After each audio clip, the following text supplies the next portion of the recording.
చలో హైదరాబాద్ అనే నినాదంతో ఆటో డ్రైవర్లందరూ కలిసి ఇందిరా పార్క్ మహాసభ నిర్వహిస్తున్నారు. ఇక్కడ వీళ్ళ డిమాండ్స్ ఏంటివి అనేది మనము వీళ్ళని అడిగి తెలుసుకునే ప్రయత్నం అయితే చేద్దాము. సార్ నమస్తే సార్. నమస్కారం అమ్మ. మీ డిమాండ్ ఏంటిది? ఇప్పుడు ఆటో డ్రైవర్లు ఈ మహాసభను అనేది నిర్వహిస్తున్నారు. సో మీ డిమాండ్ ఏంటిది? వీళ్ళకు కావాల్సినవి మీరు ఏం కోరుతున్నారు ప్రభుత్వం నుంచి? అమ్మ, తెలంగాణ రాష్ట్ర ఆటో కార్మికుల ఆకలి కేకలు అనే నినాదంతో ఇవాళ ఇందిరా పార్క్ దగ్గర ధర్నా చేస్తూ ఉన్నాం. ముఖ్యంగా ప్రధానమైన డిమాండ్ ఏంటంటే అమ్మ, దాదాపు 18 నెలలు గడుస్తుంది ప్రభుత్వం వచ్చి. అప్పటి నుంచి ఇప్పటి వరకు మోసపూరితమైన హామీ ఇచ్చారు. మేనిఫెస్టోలో మహాలక్ష్మి పథకం పెడుతున్నాం కాబట్టి దానికి ప్రత్యామ్నాయంగా ఆటో కార్మికులను ఆదుకోవాలి కాబట్టి వాళ్ళకు ఒక కార్పొరేషన్ ఏర్పాటు చేస్తాం, వారికి దాదాపుగా 12,000 రూపాయలు ఇస్తాం సంవత్సరానికి, అది ఇది అని చెప్పి కళ్ళబొల్లి మాటలు చెప్పి కాంగ్రెస్ పార్టీకి దాదాపుగా మా ఆటో కార్మికుల నుంచి 75% మంది, దాదాపు 7 లక్షల ఆటోలు ఉన్నాయి, 30 లక్షల జనాభా కలిగినటువంటి ఆటో కార్మిక లోకం 75% మంది కాంగ్రెస్ పార్టీని నమ్మి ఓట్లేసి తర్వాత 18 నెలలు అయింది. ఇప్పటికీ 83 మంది ఆటో కార్మికులు ఆత్మహత్య చేసుకుంటే కనీసము కలెక్టర్ కానీ ఎమ్మెల్యే కానీ మంత్రులు కానీ ఎవరు పరామర్శించకపోగా వారికి ఏదన్నా చిన్నపాటి ఎక్స్‌గ్రేషియా కూడా ఇచ్చి ఆ కుటుంబాన్ని ఆదుకోలేదు. ఈ విధంగా పోతూ ఉంటే ఇవాళ కార్మిక లోకం అనేది ఉండని దయనీయమైన పరిస్థితిలోకి పోతూ ఉంది. ఇవాళ ఆటో కార్మికుడు పొద్దున 5 గంటలకు వచ్చి రాత్రి వరకు ఆటో నడుపుకుంటే 200-300 కూడా మిగలట్లేదు. కాబట్టి మేము ప్రధానంగా ఈ ఆత్మహత్యలు ఆపాలా, ప్రభుత్వం ఈ ఆటో కార్మికులపై దృష్టి పెట్టాలనే ఉద్దేశంతో ఈనాడు ఇందిరా పార్క్ దగ్గర ధర్నా చేస్తూ ఉన్నామమ్మ. గతం లోపల కూడా 2 సార్లు ధర్నా చేశాం. ముఖ్యమంత్రి గారి మన అసెంబ్లీ సమావేశం ముట్టడి కార్యక్రమం చేశాం. ముఖ్యమంత్రి గారిని అపాయింట్మెంట్ మా రవి గారు అడిగితే కూడా నేటి వరకు అపాయింట్మెంట్ కూడా ఇవ్వడం లేదు, మా వాళ్ళు ఎవరితోటి కూడా చర్చించడం లేదు. ఇది చాలా బాధాకరం. ప్రజాస్వామ్య దేశం లోపల ప్రజలకు న్యాయం చేయాలా, ప్రజలను రక్షించాల్సిన ప్రభుత్వం వీటిని పక్కకు పెట్టింది, ఆటో కార్మిక లోకాన్ని అణిచివేసే ప్రయత్నం చేస్తుందన్నదే మా యొక్క బాధ. అందుకని ఈ యొక్క ధర్నా కార్యక్రమం చేస్తూ ఉన్నాం. ఇప్పుడు ఎవరైతే 83 మంది చనిపోయారని చెప్పారో వాళ్ళకు ఎక్స్‌గ్రేషియా అనేది అందిందా? ఇప్పటి వరకు కనీసం పరామర్శించలేదు, ఎక్స్‌గ్రేషియా అందలేదు, పరామర్శించలేదు. ఇప్పుడు కూడా కార్మికుల లోకం మొత్తము రోజు రోజుకు మానసికంగా కృంగిపోతూ ఉన్నారు. ఎందుకంటే దాదాపు అమ్మ ఒక 90% మందికి, ఈ 7 లక్షల కుటుంబాలలో 90% మందికి వాళ్ళకు నిలువ నీడలేదు. అందరూ కిరాయి ఇళ్లలోనే ఉంటారు. వాళ్ళ పిల్లల ఫీజులు కానీ ఆరోగ్యరీత్యా రోజు కనీసం ఒక 500 నుంచి 1000 రూపాయలు లేనిది ఆ కుటుంబం బ్రతకదు. ఇవాళ దీంట్లో ఉన్న వాళ్ళందరూ 10th, intermediate, degree, post graduate చేసిన వాళ్ళు కూడా చెడు మార్గంలోకి పోకుండా ఫైనాన్సులలో అప్పులు తీసుకొని వచ్చి ఆటోలు కొనుక్కొని నడుపుకుంటున్నటువంటి వీళ్ళ మీద ఒక గుదిబండలాగా తయారైంది మహాలక్ష్మి పథకం. మేము మహాలక్ష్మి పథకానికి వ్యతిరేకం కాదు, కానీ దాంతో నష్టపోతున్నటువంటి ప్రత్యామ్నాయ ఆటో కార్మికులకు న్యాయం చేయాలన్నదే మా యొక్క డిమాండ్. ఇప్పుడు ఆటో డ్రైవర్లకు ఎవరైతే ఉన్నారో వీళ్ళు మీరు ఏ విధంగా డిమాండ్ చేస్తున్నారు? రోజువారీ వేతనం ఏమన్నా ఆశిస్తున్నారా ప్రభుత్వం నుంచి, లేదంటే మా నెలవారీగా ఏమన్నా ఆశిస్తున్నారు?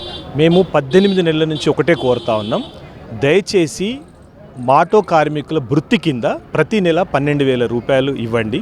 అదేవిధంగా ఒక కార్పొరేషన్ ఏర్పాటు చేయండి. కార్పొరేషన్ అంటే మా ఉన్న 7 లక్షల ఆటోలు దాదాపుగా డీజిల్ రూపకంలో కానివ్వండి, స్పేర్ పార్ట్స్ రూపకంలో కానివ్వండి, బండి కొనేటప్పుడు ట్యాక్స్ రూపకంలో కానివ్వండి, ఇన్సూరెన్సు, అదేవిధంగా ఇతరత్ర అన్నిటికీ మేము ట్యాక్స్ రూపకంలో కడుతూ ఉన్నాం. రోజుకు కొన్ని వేల రూపాయలు, లక్షల రూపాయలు మా ఆటో కార్మికుల ద్వారా ప్రభుత్వంకు వెళ్తూ ఉన్నాయి. దాంట్లోకి వెళ్ళి మీరు కనీసం ఒక 1000 కోట్లతోటి కార్పొరేషన్ ఏర్పాటు చేసి మా ఆటో కార్మికులకు ఎవరెవరైతే ఈ ఫైనాన్సులలో తీసుకున్నటువంటి ఆ అప్పులను వడ్డీ లేకుండా రుణాలు ఇచ్చి వాళ్ళని కాపాడాలన్నదే మా యొక్క లక్ష్యం, మా యొక్క ఆలోచన. దీనికి తోడుగా దాదాపు 45 సంవత్సరాలు నిండిన ప్రతి ఒక్క కార్మికునికి, ఎందుకంటే 50 సంవత్సరాలు నిండిన గీతా కార్మికునికి, అదేవిధంగా చేనేత కార్మికునికి పెన్షన్ ఇస్తున్నారు కాబట్టి మా వాళ్ళకు ఒక 40 సంవత్సరాల తర్వాత ఆటో నడపడం కష్టం, ఏజ్ పైన వచ్చిన తర్వాత ఐ ప్రాబ్లమ్స్ అవుతూ ఉంటాయి కాబట్టి వాళ్ళందరికీ పెన్షన్స్ ఇవ్వాలి. అదేవిధంగా ఇందిరమ్మ ఇళ్లలో మా కార్మిక లోకానికి ఒక 50% రిజర్వేషన్ ఇచ్చి ఎవరైతే నిల్వ నీడలేదో వాళ్ళందరికీ ఇండ్లు ఇవ్వాలి అన్నది ప్రధానమైనటువంటి డిమాండ్. కానీ నేటి వరకు ప్రభుత్వం నుండి ఒక చిన్న స్పందన కూడా లేదు. చనిపోయిన కుటుంబాలను పరామర్శించడం లేదు. ఈ ఉద్యమం చేస్తున్న దాదాపు 33 రోజుల నుంచి మా రవికుమార్ గారు తెలంగాణ రాష్ట్రం మొత్తం పర్యటించిన అణిచివేయడానికి ప్రయత్నం చేసి మా వాళ్ళందరినీ రానివ్వకుండా ఎక్కడెక్కడ నిన్న రాత్రి నుంచి అరెస్ట్ చేశారు తప్ప మా కార్మిక నాయకులను కానీ మా కార్మికులను కానీ పిలుచుకొని ప్రభుత్వం మాట్లాడాల్సినటువంటి బాధ్యత ఉంది. కానీ నేటి వరకు ఆ మాట్లాడకపోవడం ఇది నిజంగా దురదృష్టకరం అని చెప్పి ఈ సందర్భంగా తెలియజేస్తున్నాం. నా పేరు మంద రవికుమార్ అండి. నేను ఇప్పటికి కూడా నాకు ఆటోనే జీవనాధారం. నేను ఆటో డ్రైవరే. మేము ప్రభుత్వాన్ని అడిగేది ఒకటే. మేము మెదకులో గత నెల 25 తారీఖు నాడు, ఏప్రిల్ 25 నాడు ఆటో రథయాత్ర ప్రారంభించినాం. 33 రోజులుగా కొనసాగుతూ ఉన్నది. మెదకులో మేము ప్రారంభించినప్పుడు కూడా ముఖ్యమంత్రి కానీ ప్రభుత్వాన్ని ఒకటే అడిగినాం, అయ్యా మీరు మహాలక్ష్మి పథకం తీసుకొచ్చిండ్రు, దానివల్ల మహిళలు ఆటో ఎక్కరని మీరు గ్రహించిండ్రు, ఆటోలకు జీవనాధారం పోతుంది, ఉపాధి పోతుంది, వాళ్ళ జీవితాలు గొడ్డలు పెట్టుగా మారుతాయని గ్రహించి మీరు ఏం చేశారు, ఆటోలకు ఉపాధి కల్పించాలనే ఉద్దేశంతో మీరు మహాలక్ష్మి పథకానికి ప్రత్యామ్నాయంగా సంవత్సరానికి 12,000 రూపాయలు ఇస్తాము, ఆటో సంక్షేమ బోర్డు ఏర్పాటు చేస్తామని ఇలాంటి హామీలు ఇచ్చి మీరు అధికారంలోకి వచ్చింది. మీ హామీలను మేము నమ్మినాం.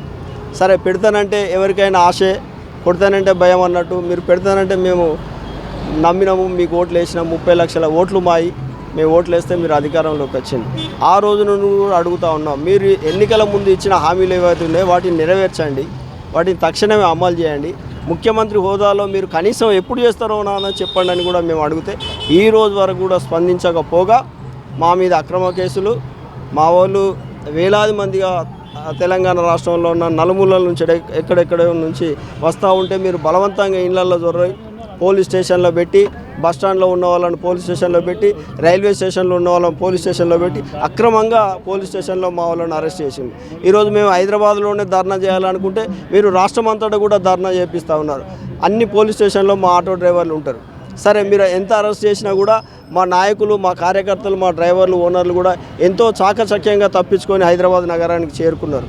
మేము ఏమంటున్నామంటే మేము హైదరాబాద్కు వచ్చినాం, కానీ మీరు స్పందించేదాకా, మీరు నోరు విప్పేదాకా, మా సమస్యలను ఎప్పుడు మీరు పరిష్కరిస్తారో చెప్పేదాకా హైదరాబాద్ను వదిలే ప్రసక్తి లేదు. ఇక్కడ నుంచి మేము వెనుదిరిగి వెళ్ళిపోయే పరిస్థితి లేదు. మేము ఇప్పుడే ఒక నిర్ణయం తీసుకున్నాం, ఆమరణ దీక్ష చేయాలని నిర్ణయం తీసుకున్నాం. మీరు మీ నుంచి కోరేది ఒకటే, మీరు నోరు విప్పండి. కనీసం మీరు ఇచ్చిన హామీ మీద మీరు నోరు విప్పకుంటే, మీరు మౌనంగా ఉంటే మీరు దేనికోసం ముఖ్యమంత్రిగా ఉన్నారు చెప్పండి. ఇప్పుడు మేము మా అన్న చెప్పినట్టు మా నుంచి 15,000 కోట్ల రూపాయలు ట్యాక్స్ రూపంలో నీకు అందుతున్నాయి. ఈ బిజినెస్ వీళ్ళు వ్యాపారస్తులకు అందే బిజినెస్ కాకుండా అందులోంచి వచ్చే ట్యాక్స్ రూపంలో నీకు అందేది 15,000 కోట్ల రూపాయలు. అందులోంచి ఒక 1,000 కోట్లు మా పైసలు మాకు ఖర్చు పెట్టరా మీరు? మేము ఉచితాలు అడుగుతలేము కదా, ఫ్రీగా మాకు ఏం అడుగుతలేం కదా. మేము కష్టపడి సంపాదించిన సొమ్మును మాకు ఖర్చు పెట్టమని అంటున్నాం. మీరు ఖజానా లేదు అంటున్నారు. లేదు కావచ్చు, కానీ మేము ఇచ్చే పైసలు అయితే ఉన్నాయి కదా, మా ద్వారా మీకు వచ్చిన 1,000 కోట్ల రూపాయలు ఉన్నాయి కదా, అది మా డబ్బులు మాకు ఖర్చు పెట్టండి అని అడుగుతున్నాం. మా డబ్బులు తీసుకుపోయి ఎక్కడో ఎవరెవరకు అవినీతి అది ఇది చేస్తూ ఉన్నారు. దయచేసి మీరు నోరు విప్పాలి, స్పందించాలి. లేదంటే ఆమరణ దీక్ష కంటిన్యూషన్ అవుతుంది. రాష్ట్రం అంతటా కూడా నిరసన కార్యక్రమాలు, వేరే వాళ్ళకు తోచిన విధంగా నిరసన కార్యక్రమాలు జరుగుతాయి. తద్వారా ఏం జరిగినా కూడా ముఖ్యమంత్రి గారు పూర్తి బాధ్యత వహించాల్సి ఉంటుందని మేము హెచ్చరిస్తున్నాం. సో మంచిర్యాల నుంచి మన దగ్గర అయితే కనుక ఆటో డ్రైవర్ ఉన్నారు. తన డిమాండ్ ఏంటిది, హైదరాబాద్కు రావడానికి గల కారణం, ఇక్కడ మహాసభను ఏర్పాటు చేశారు. వీళ్ళ డిమాండ్ ఏంటిదో మనం డ్రైవర్ని అడిగి తెలుసుకునే ప్రయత్నం అయితే చేద్దాము. నమస్తే అండి. నమస్తే మేడం. మీ డిమాండ్ ఏంటిది, ప్రభుత్వానికి మీరు ఏం కోరుకుంటున్నారు? నా పేరు పొట్ట మధుకర్. మేము మంచిర్యాల జిల్లా వర్కింగ్ ప్రెసిడెంట్, అలాగే మా రాష్ట్ర చైర్మన్ ముఖేష్ అన్న గారి ఆధ్వర్యంలో మంచిర్యాల జిల్లా నుంచి మేము భారీగా తరలి వచ్చినాం.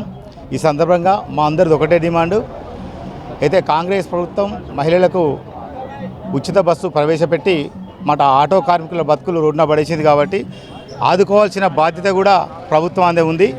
మా డిమాండ్ ఒకటే, ప్రతి నెల మాకు 12,000 రూపాయలు ఇవ్వాలి, వడ్డీ లేని రుణంగా 1,00,000 రూపాయలు ఇవ్వాలి. ప్రతి కుటుంబాన్ని ఇప్పుడు ఏదైతే 85 మంది చనిపోయారు రాష్ట్ర వ్యాప్తంగా, తెలంగాణ రాష్ట్ర వ్యాప్తంగా ఆటో కార్మికులు, ఆ కుటుంబాలను రాష్ట్ర ప్రభుత్వం ఆదుకోవాలని మా ముఖ్యమైన ప్రధాన డిమాండ్.